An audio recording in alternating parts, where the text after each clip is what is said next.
A man began a journey from Jerusalem, heading down towards the city of Jericho. The road was notoriously dangerous, winding through steep, rocky paths. It was a desolate stretch, known for hidden spots where robbers often ambushed travelers. As the man walked, enjoying the quiet, he was suddenly set upon by a band of thieves. They attacked him fiercely, showing no mercy, and beat him severely.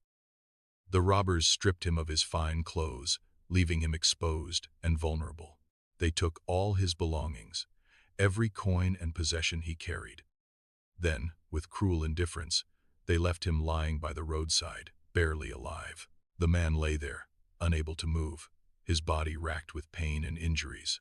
He was bleeding profusely, his strength ebbing away with each passing moment.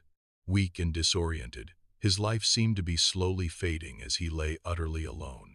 The sun beat down on him, and the silence of the road was broken only by his shallow breaths. After a considerable time had passed, a priest appeared, traveling along the same route. He was a man of God, expected to show compassion and care for others. When his eyes fell upon the injured man, he saw the desperate state he was in. However, instead of approaching to offer aid, a look of discomfort crossed his face. He deliberately moved to the opposite side of the road, creating distance between them. Without a word or a glance back, the priest continued on his journey, leaving the man behind. Sometime later, a Levite, another religious leader, came to the very spot. He was a temple worker, well versed in the sacred laws and teachings. The Levite also observed the wounded man, his body still and broken on the ground. He paused for a moment, perhaps contemplating the scene, but his hesitation was brief. Like the priest before him, he chose to cross to the far side of the dusty road. He offered no assistance, no kind word, and quickly walked past the suffering stranger. The wounded man remained utterly alone, his pain intensifying with each passing hour. He was still suffering immensely, his life hanging by the thinnest of threads. Just when all hope seemed lost, a Samaritan appeared, journeying down the road. In those days, Jews and Samaritans were bitter enemies, filled with mutual disdain. They actively avoided each other, and animosity ran deep between their communities. Most people listening to this story would never have anticipated kindness from a Samaritan. But when this Samaritan saw the severely injured man, his heart was instantly stirred. He was overcome with a profound sense of compassion, a deep pity for the stranger's plight. Without hesitation, he dismounted from his own animal and approached the man. He knelt carefully beside him, assessing the extent of his terrible wounds. The Samaritan began to tenderly care for the man, his actions gentle and deliberate. He cleaned the man's bloody wounds, wiping away the dirt and grime. Then, he poured soothing oil and cleansing wine onto the raw flesh. These ancient remedies helped to disinfect the injuries and ease the man's pain. With practiced hands, he carefully bandaged the wounds, providing comfort and protection. He then gently lifted the injured man, who was still weak, onto his own donkey.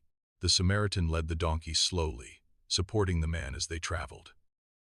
He brought the man to a nearby inn, a safe place where he could finally rest. At the inn, the Samaritan ensured the man was settled comfortably in a room. He stayed by his side throughout the night, diligently watching over him. He continued to care for the man, tending to his needs and offering reassurance.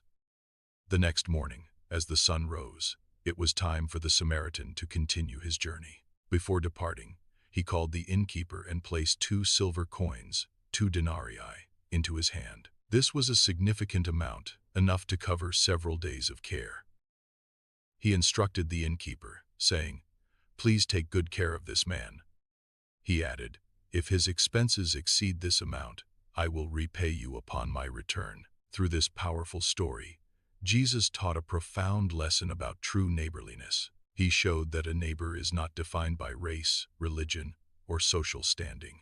A true neighbor is anyone who extends love, kindness, and mercy to those in need. The priest and the Levite, despite knowing God's law, failed to embody its spirit. It was the Samaritan, an outsider and perceived enemy, who exemplified genuine love. The message of the Good Samaritan reminds us that loving others requires action. It means stepping up, even when it is inconvenient, uncomfortable, or costly to us. This parable teaches us that compassion should know no boundaries or limitations. We are called to reach out and help anyone who is suffering, regardless of who they are. Love, as shown by the Samaritan, is a selfless act of kindness towards humanity.